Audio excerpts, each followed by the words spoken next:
हम सब सतलोक के वासी हैं और गलती करके पृथ्वी पर आ गए। ये वाक्य आपने जरूर सुना होगा।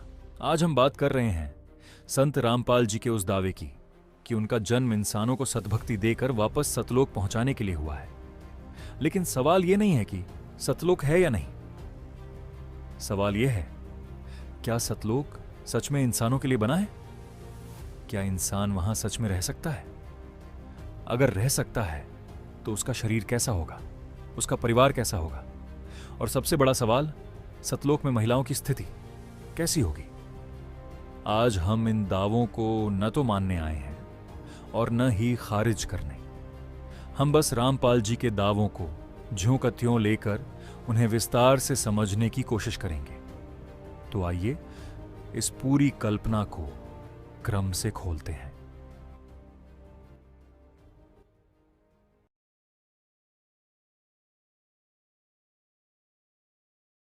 रामपाल जी कहते हैं कि सतलोक में इंसानों के शरीर में नाड़ी तंत्र नहीं है। उनका दावा है कि सतलोक के मानव शरीर में नर्वस सिस्टम नहीं होता, इसलिए वहां ब्लड प्रेशर हाई लो नहीं होता। लेकिन बीपी का न होना कोई श्रेष्ठ अवस्था नहीं है। यह इस बात का प्रमाण है कि वहां शरीर ही नहीं है। ऐसे ही वहां जाने के बाद जो शरीर वहां मिलेगा वो शुक्रम कायम है सनाविरम, और ऐसा ही भगवान का है, शुक्रम कायम। शुक्र माने माता पिता के बीज से न बनी हुई वो काया नहीं है वहां की, उससे बनी हुई काया नहीं है, वो अकायम है, शुक्रम अकायम। ऐसा नावीरम, उसमें नाड़ी नुड़ी नहीं है, नाड़ी नहीं है तो ब्लड प्रेशर आप पे ना हो, तो वहां हर तरह की सुविधा सुख है।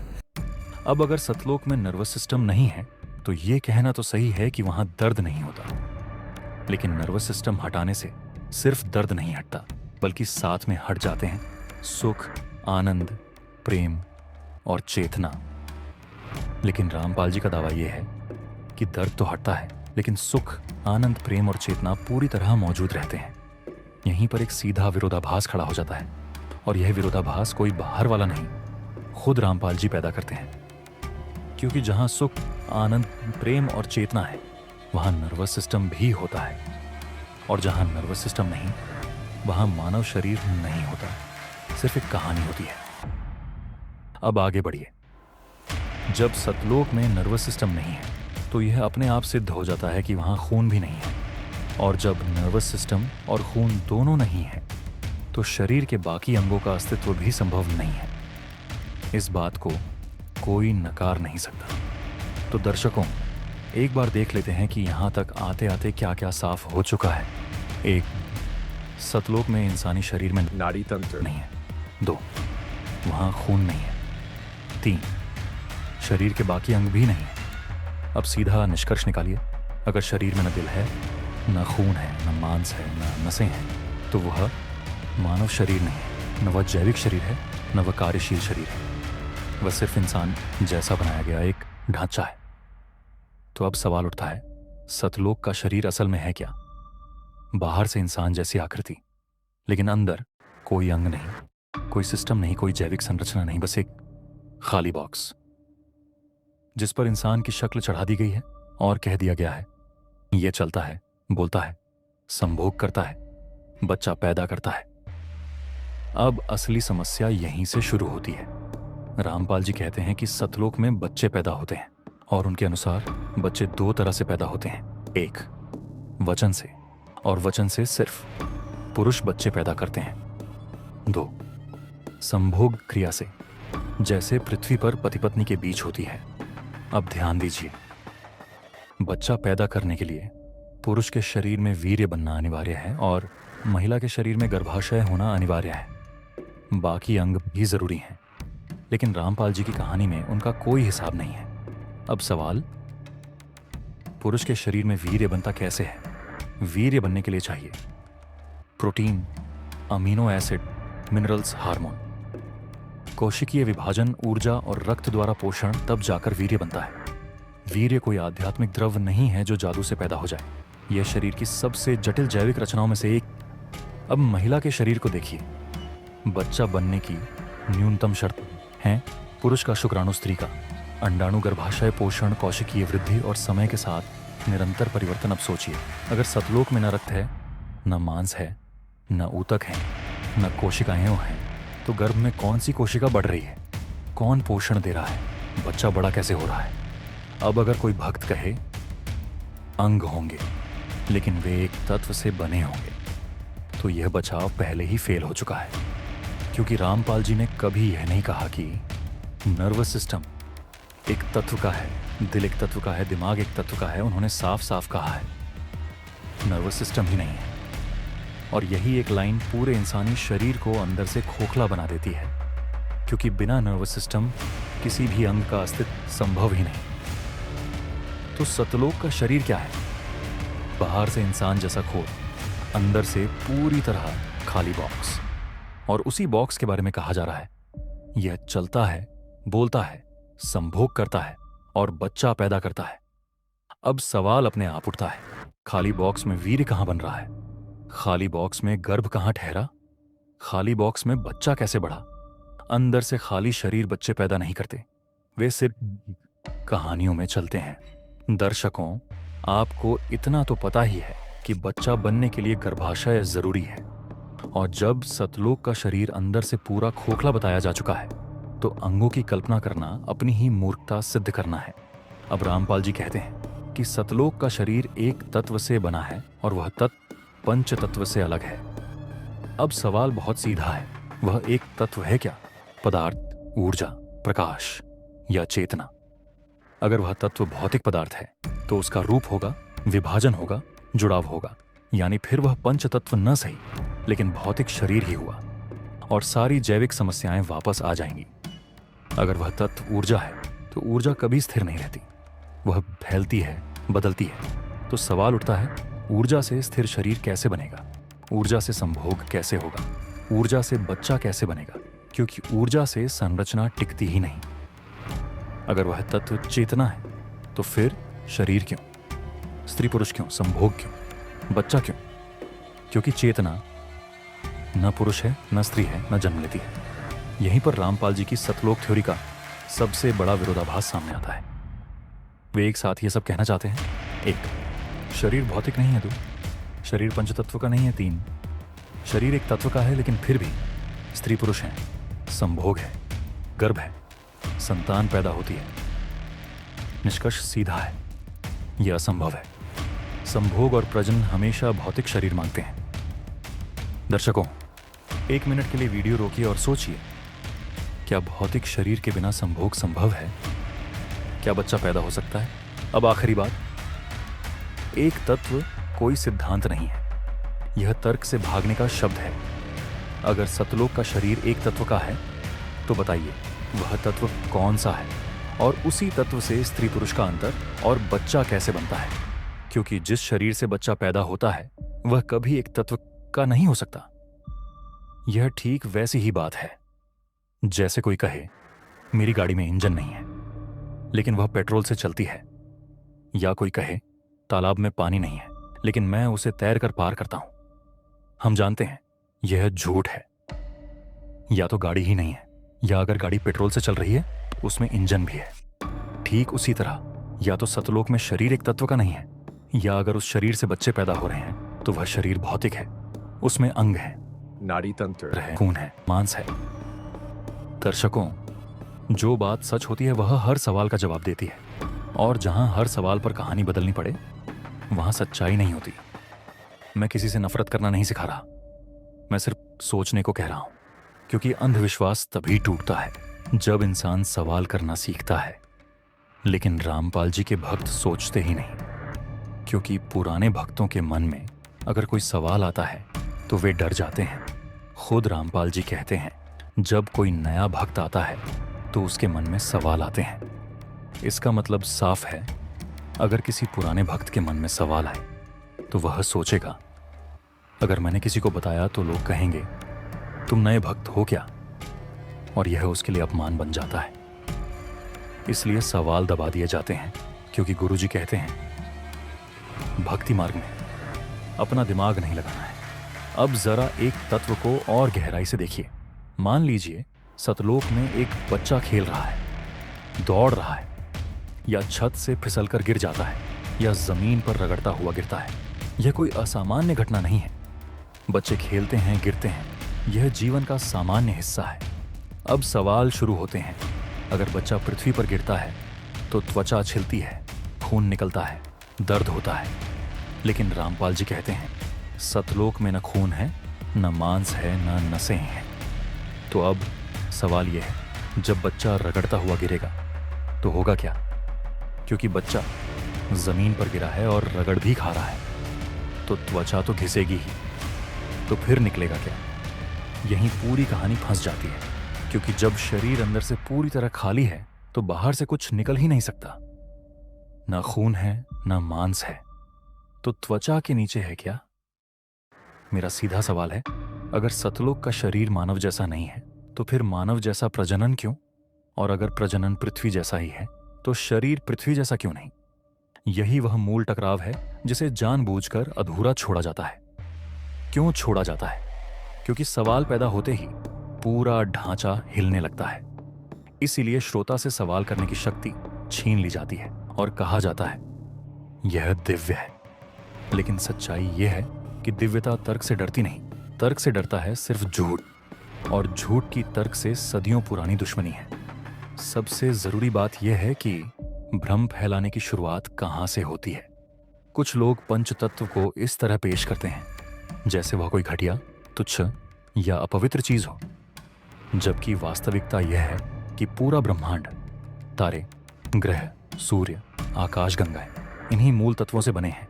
तो अगर हमारा शरीर पंचतत्व से बना है तो यह कोई अपमान नहीं, यह प्रकृति से गहरा जुड़ाव है। अब सवाल आता है रामपाल जी का, वह एक तत्व आखिर है क्या? रामपाल जी जिस एक तत्व की बात करते हैं वह कोई परिभाषित तत्व नहीं है। वह न दर्शन में स्पष्ट है, न विज्ञान में स्वीकार्य है, न जैविक रूप से समझाया गया है। वह सिर्फ एक शब्द है, और शब्द भी ऐसा जिसे सुनने वाला बिना सोचे समझे अलौकिक मान ले। असल सवाल यह है कि एक तत्व गढ़ा ही क्यों गया? क्योंकि पंच तत्व समझ में आते हैं, जैविक शरीर समझ में आता है, लेकिन एक तत्व सवालों से बचने का सबसे आसान रास्ता है। कहा जाता है कि सतलोक के शरीर में न खून है, न मांस है, न नाड़ी तंत्र है, न कोई अंग है। और जब पूछा जाए कि यह सब क्यों नहीं है तो जवाब आता है क्योंकि वहां शरीर एक तत्व से बना है। साफ शब्दों में कहें तो यह ज्ञान नहीं है, यह बहाना है, यह दिव्यता नहीं, यह अज्ञान है। और अगर यह अज्ञान नहीं है तो अपने उस एक तत्व को परिभाषित करो, स्पष्ट करो, समझने योग्य बनाओ, क्योंकि खाली शब्द ज्ञान नहीं होते। दर्शकों, एक तत्व न दर्शन है, न विज्ञान है, न कोई जैविक व्याख्या। यह सिर्फ एक खोखला शब्द है जिसका इस्तेमाल सोच को रोकने के लिए किया जाता है। अब सबसे बड़ा सवाल, अगर महिला के शरीर में न खून है, न गर्भाशय है, न मांस है, न कोई अंग है, तो बच्चा महिला के पेट में पल कैसे रहा है? इस सवाल का जवाब रामपाल जी कभी नहीं देंगे, क्योंकि एक तत्व कह देना जवाब नहीं होता जब तक यह न बताया जाए कि वही एक तत्व नाड़ी तंत्र का काम कैसे करता है, दिल की जगह कैसे लेता है, गर्भाशय कैसे बनाता है। और यही कारण है कि रामपाल जी अपने उस एक तत्व को कभी परिभाषित नहीं कर सकते, क्योंकि जैसे ही परिभाषा मांगी जाएगी पूरी कहानी खुद ब खुद गिर जाएगी।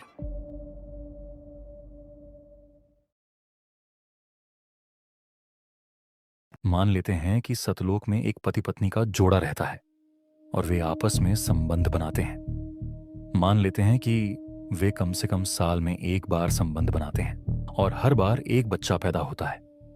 अब इसी बात को साल दर साल बिल्कुल सीधी गिनती में समझते हैं। पति का नाम राकेश है, पत्नी का नाम दया।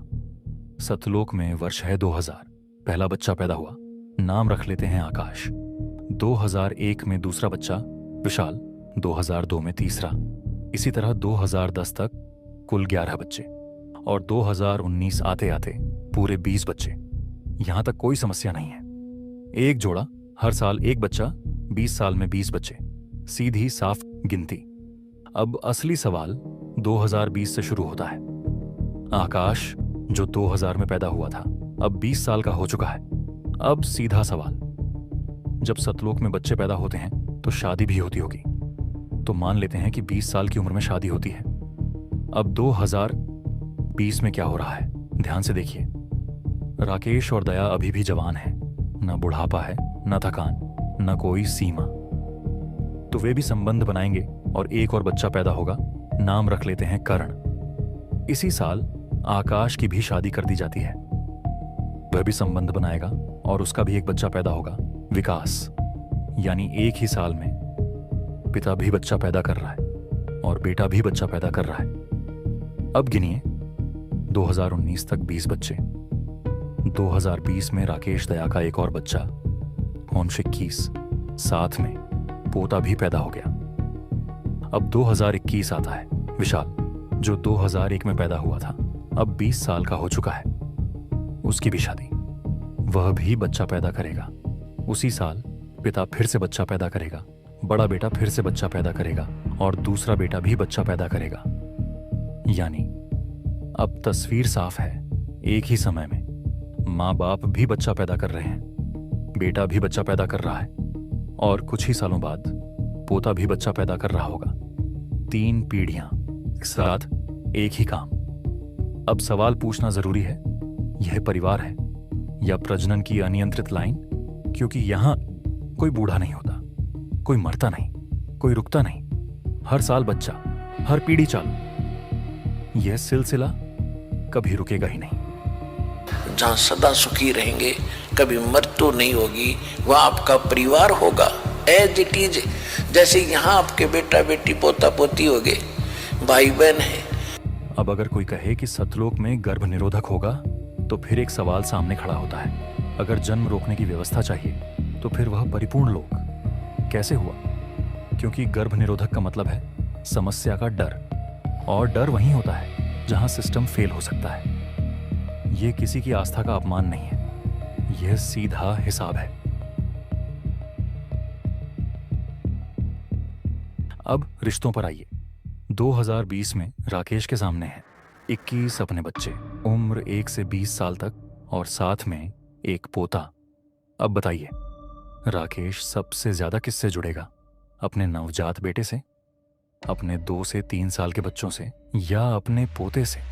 सच ये है, पोते के लिए भावनात्मक जगह ही नहीं बचती, क्योंकि पिता खुद पिता बने रहने में ही फंसा है।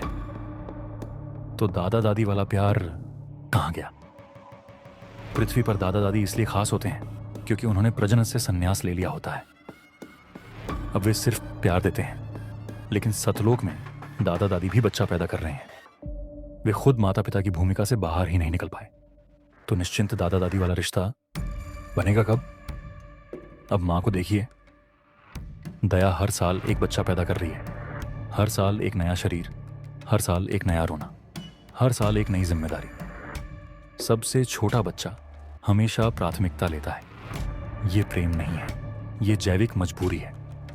तो जो बच्चे 15 से 16 से 17 साल के हैं, वे अपने आप पीछे खिसकते जाते हैं। ये आरोप नहीं है, ये मानव स्वभाव है। हर साल नया बच्चा, पुराना बच्चा, भावनात्मक रूप से सस्ता। और याद रखिए, ये क्रम कभी रुकेगा नहीं, क्योंकि यहां न मृत्यु है न बुढ़ापा। अब इसे अनंत समय पर रखिए। बच्चों की संख्या अनंत, रिश्तों की पहचान गड्ढमड्ढ और भावनात्मक जुड़ाव सतही। अब आखिरी सवाल, जिस व्यवस्था में पिता और बेटा एक ही समय में बच्चा पैदा कर रहे हों, दादा खुद पिता बना बैठा हो और पीढ़ियों के बीच कोई विराम ना हो, क्या वहां परिवार बनता है? या फिर वहां सिर्फ बिना लगाम बढ़ती हुई जैविक भीड़ होती है? कभी मृत्यु नहीं होगी, वह आपका परिवार होगा एज इट इज। पृथ्वी पर परिवार इसलिए टिकते हैं क्योंकि यहाँ सीमाएं हैं। सीमा हटाते ही परिवार नहीं बचता, सिर्फ गिनती बचती है। सबसे निर्णायक बात यही है, पृथ्वी जैसा परिवार सिर्फ पृथ्वी जैसी सीमाओं में ही संभव है। सीमाएं हटाते ही रिश्ते खत्म हो जाते हैं और सिर्फ साथ रहने वाले शरीर बचते हैं।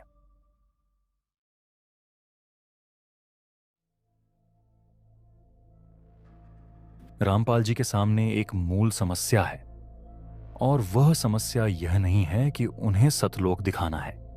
समस्या यह है कि उन्हें सतलोक को पृथ्वी से अलग, पृथ्वी से ऊपर और पृथ्वी से श्रेष्ठ साबित करना है। लेकिन रामपाल जी यह काम सतलोक की उन्नति दिखाकर नहीं करते, वे यह काम पृथ्वी को नीचा दिखाकर करते हैं, और यही उनकी पूरी रणनीति है। अब जरा ध्यान दीजिए कि रामपाल जी पृथ्वी को नीचा कैसे दिखाते हैं। पृथ्वी पर जो चीजें जीवन को मानव बनाती हैं, उन्हीं चीजों को वे गंदा, निकृष्ट, तुच्छ या बेकार घोषित कर देते हैं, जैसे अंधेरा, दर्द, खून, मांस, पसीना, थकान, डर, बीमारी और मृत्यु। अब यहां एक बहुत जरूरी बात समझिए, ये चीजें बुरी इसलिए नहीं लगती कि ये मौजूद हैं, ये कठिन इसलिए लगती हैं क्योंकि ये सीमाएं बनाती हैं। और सच्चाई यह है कि यही सीमाएं जीवन को अर्थ देती हैं। अंधेरा आराम देता है, निजता देता है, दर्द सावधानी सिखाता है, गलती से बचाता है, खून जीवन का प्रवाह है, मांस शक्ति है, संरचना है, थकान रुकना सिखाती है, डर जिम्मेदारी पैदा करता है। तो सच्चाई यह है कि इनमें से कुछ भी गंदगी नहीं है। ये जीवन की कमजोरी नहीं, ये जीवन की कीमत है। लेकिन यही बात रामपाल जी के लिए खतरनाक हो जाती है। क्यों? क्योंकि जहां सीमा होगी वहां सवाल उठेंगे, और जहां सवाल होंगे वहां अंधविश्वास टिक नहीं सकता। इसीलिए रामपाल जी क्या करते हैं, वे सीधा कह देते हैं, वहां अंधेरा नहीं है, वहां दर्द नहीं है, वहां खून नहीं है, वहां मांस नहीं है, वहां थकान नहीं है, वहां डर नहीं है। सुनने में यह सब स्वर्ग लगता है, लेकिन जब आप गहराई से सोचते हैं तो यह जगह जीवित नहीं, निर्जीव बन जाती है। और यहीं असली समस्या पैदा होती है। अगर तुम पृथ्वी की हर वास्तविक चीज को हटा दोगे तो अंत में बचेगा क्या? न शरीर का अनुभव, जिसे हम टॉपिक 1 में समझ चुके हैं, न भावनाओं की गहराई, न रिश्तों की मजबूती, जिसे हम टॉपिक 2 में देख चुके हैं, न जिम्मेदारी। बस एक ऐसा अस्तित्व बिना वजन के, बिना दर्द के, बिना डर के, बस चमकता हुआ। यह कोई ऊंचा जीवन नहीं है, यह खाली जीवन है, और इस खाली जीवन को आपके सामने परोसा जा रहा है, एक बहुत बड़ी कीमत लेकर। अब सवाल है, आप कीमत क्या दे रहे हो? आप अपने इस अनमोल जीवन को सजा मानने लगते हो। हम तो यहां बस सजा भोगने आए हैं। आप इस शरीर को गंदगी मानने लगते हो। इसमें तो गंदगी भरी है। हम जाएंगे सतलोक, जहां हमें खोखले शरीर मिलेंगे। और अब जरा एक पल रुककर ईमानदारी से सोचिए, सतलोक नाम का कोई ग्रह है। यह बात आपको कैसे पता चली? और यह बात कब अस्तित्व में आई? क्योंकि अगर सतलोक हमेशा से अस्तित्व में है तो उसकी कहानी हमेशा से अस्तित्व में क्यों नहीं है?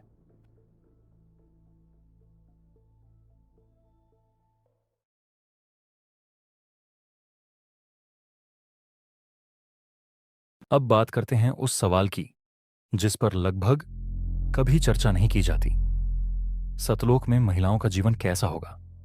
हम टॉपिक 2 में यह समझ चुके हैं कि सतलोक में हर वर्ष एक बच्चा पैदा होता है। तो अगर हर साल बच्चा पैदा होता है तो हर साल गर्भ भी ठहरेगा।